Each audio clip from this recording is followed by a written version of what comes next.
खो गया। बेबीलोन था कभी, खो गया। कितनी सभ्यताएं आई और चली गई, लेकिन भारत, जिसकी परंपरा इतनी पुरानी होने के बावजूद भी आज भी अपना अस्तित्व बनाए हुए है। मार्क ट्वेन लिखते हैं, भारत मानव जाति का पालना है। ये वो स्थान है जहां मानव भाषा का जन्म हुआ। भारत की धरती मानव इतिहास की मां है। ये महान गाथाओं की दादी है और परंपराओं की परदादी है। भारत मानव इतिहास की सबसे कीमती और सबसे रचनात्मक चीजों का खजाना रहा है। इस वीडियो में हम भारत के प्राचीन इतिहास से जुड़ी 7 इंटरेस्टिंग बातें जानेंगे। नंबर 1, आर्कियोलॉजिकल एविडेंसेस बताते हैं कि भारत का शहर वाराणसी दुनिया के सबसे प्राचीन बसाए गए शहरों में से एक है, जो आज भी अपने वजूद में है। इसे बनारस भी कहा जाता है और ऋग्वेद में इसे काशी कहा गया है। वैसे बनारस को कम से कम 3000 साल पुराना माना जाता है, लेकिन हिंदू मिथोलॉजी के अनुसार भगवान शिव ने 5000 साल पहले इस शहर की स्थापना की थी। और आपको जानकर हैरानी होगी कि जब 2500 साल पहले भगवान बुद्ध काशी आए थे, उस वक्त भी इसे द एंशिएंट सिटी कहा जाता था। हिंदू धर्म के 7 पवित्र स्थानों में से काशी को सबसे पवित्र माना जाता है। यहाँ तक कि जैन और बौद्ध धर्म में भी काशी एक बेहद पवित्र स्थान है। नंबर 2, तक्षशिला विश्वविद्यालय को दुनिया की सबसे पहली यूनिवर्सिटी माना जाता है। इसको ईसा से 700 साल पहले प्राचीन भारत के तक्षशिला शहर में स्थापित किया गया था। आजकल ये जगह पाकिस्तान में मौजूद है। तक्षशिला में विश्व भर के 10,500 से भी ज्यादा स्टूडेंट्स पढ़ा करते थे। Science, math, medicine, politics, astrology, astronomy, music, religion और फिलोसफी जैसे 60 से भी ज्यादा विषय यहाँ पढ़ाए जाते थे। अलग अलग विषयों के स्कॉलर्स ने अपने अपने आश्रम यहाँ बना रखे थे। हमारे मशहूर इकोनॉमिस्ट और फिलोसोफर विष्णुगुप्त चाणक्य तक्षशिला में आचार्य थे। चाइनीज ट्रैवलर फाहियान जब 5वीं सदी की शुरुआत में भारत आए थे, तो उन्होंने तक्षशिला को भी विजिट किया था। अपनी राइटिंग्स में उन्होंने तक्षशिला का जिक्र भी किया है। 7वीं सदी ईसा पूर्व से लेकर 5वीं सदी तक भारत का ये महान विश्वविद्यालय अच्छी तरह फला फूला। 6ठी सदी आते आते विदेशी हमलावरों ने तक्षशिला को पूरी तरह से नष्ट कर दिया। नंबर 3, शिक्षा के मामले में आज भारत भले ही दुनिया के बहुत से देशों से पीछे हो, लेकिन एक समय था जब भारत की नालंदा यूनिवर्सिटी हायर एजुकेशन के लिए दुनिया का सबसे इंपॉर्टेंट सेंटर हुआ करती थी। नालंदा तक्षशिला से भी वेल ऑर्गेनाइज्ड यूनिवर्सिटी थी। कोरिया, जापान, चीन, तिब्बत, इंडोनेशिया, फारस और तुर्की जैसे देशों से स्टूडेंट्स यहाँ पढ़ने आते थे। नालंदा यूनिवर्सिटी का एंट्रेंस एग्जाम बेहद मुश्किल होता था। चुनिंदा प्रतिभाशाली स्टूडेंट्स ही प्रवेश पा सकते थे। नालंदा के बारे में आज हमें जो ज्यादा जानकारी मिलती है, वो famous Chinese travellers when Tsang और इत्सिंग की राइटिंग्स से मिलती है, जो 7वीं सेंचुरी में यहाँ आए थे। हुएन त्सांग ने अपनी भारत यात्रा के 2 साल नालंदा में बिताए थे। शुरुआत में वो एज अ स्टूडेंट यहाँ रहे, फिर बाद में उन्होंने यहाँ पढ़ाया भी।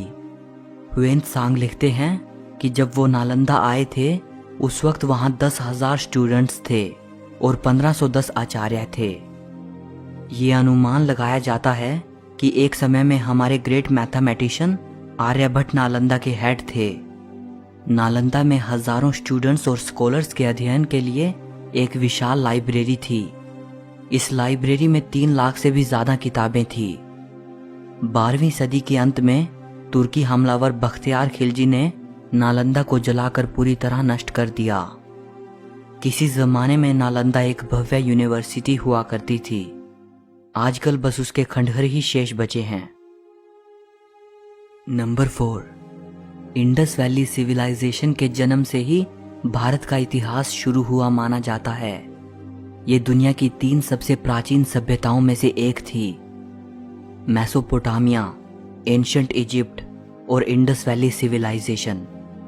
और अगर इसे एंशंट इजिप्ट और मेसोपोटामिया की सभ्यताओं से कंपेयर करें तो इंडस वैली सबसे ज्यादा वाइड स्प्रेड सिविलाइजेशन थी। अगर इंफ्रास्ट्रक्चर और टाउन प्लानिंग की बात करें तो इंडस वैली सिविलाइजेशन उस समय के लिए एक बेहद एडवांस्ड सभ्यता थी। सिंधु घाटी सभ्यता के बारे में यह माना जाता है कि यह सभ्यता 3300 ईसा पूर्व से लेकर 1300 ईसा पूर्व तक अस्तित्व में थी। लेकिन नई डिस्कवरीज ये बताती हैं कि यह सभ्यता कम से कम 8000 साल पुरानी हो सकती है। 1920 तक हमें इस सभ्यता के बारे में कुछ भी नहीं पता था। 1920s में जब इंडिया के आर्कियोलॉजिकल डिपार्टमेंट ने इंडस वैली में खुदाई की तो वहां इस सभ्यता के 2 पुराने शहरों मोहेनजोदारो और हड़प्पा के अवशेष मिले थे। इसके बाद ही हमें इंडस वैली सिविलाइजेशन के बारे में पता चला।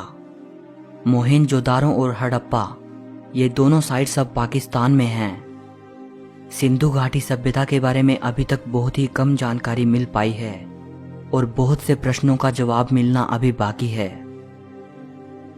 नंबर 5, जीरो का आविष्कार भारत में हुआ था। 2 महान इंडियन मैथमेटिशियंस ब्रह्मगुप्त और आर्यभट्ट को जीरो के आविष्कार के लिए क्रेडिट दिया जाता है और जिनको आज दुनिया अरबिक न्यूमरल्स कहती है, इनका आविष्कार अरब में नहीं हुआ था बल्कि 6th और 7th सेंचुरी में इनको इंडियन मैथमेटिशियंस ने इन्वेंट किया था। अरब और फारस के लोग इनको हिंदू न्यूमरल्स कहते थे। अल किंदी जो कि अरब के मैथमेटिशियन थे और अल ख्वारिज़मी जो कि फारस के मैथमेटिशियन थे। इन दोनों की राइटिंग्स के जरिए ही ये भारतीय न्यूमरल सिस्टम यूरोप तक पहुंचा था और इसीलिए बाद में यूरोपियंस इनको अरबिक न्यूमरल्स कहने लगे थे।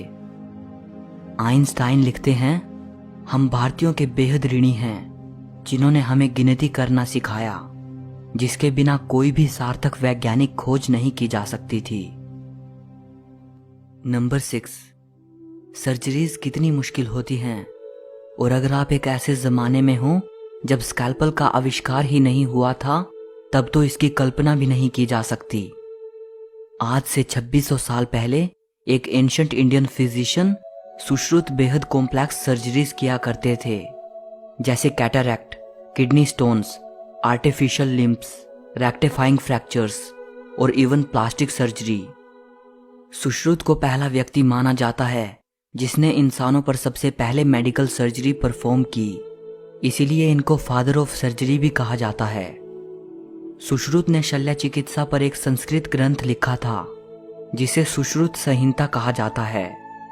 सुश्रुत संहिता को चिकित्सा पर लिखा गया most important surviving ancient treatise माना जाता है और इसे आयुर्वेद का फाउंडेशनल टेक्स्ट भी माना जाता है।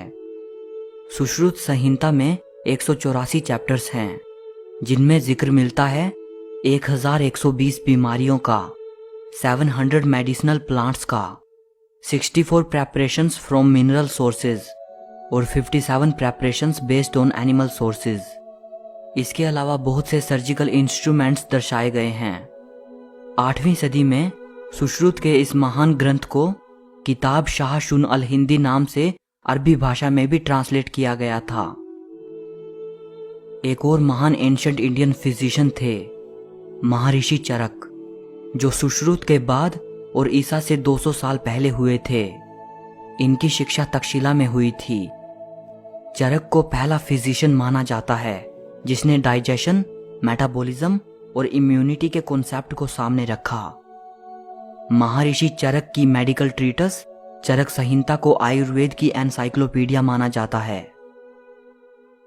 नंबर 7, अगर भारत के इतिहास में झांकें तो वो बेहद वैभवशाली नजर आता है। ब्रिटिश रूल से पहले भारत दुनिया के सबसे अमीर देशों में शुमार हुआ करता था, या संभवतः सबसे अमीर देश। यूं ही नहीं, ये देश विश्व भर में सोने की चिड़िया कहलाता था। अगर कहा जाए तो गलत ना होगा कि इस देश की मैसिव वेल्थ ने ही इतने इन्वेडर्स को यहां आकर्षित किया। हैरानी की बात है कि इस देश को खोजने की चाहत ने अमेरिका की खोज करवा दी। कोलंबस जो भारत के लिए निकला था और गलती से अमेरिका पहुंच गया। और कोलंबस के महज कुछ साल बाद ही वास्को ड गामा भारत की जमीन पर कदम रखने वाला पहला यूरोपियन बना। सो इस वीडियो के लिए बस इतना ही।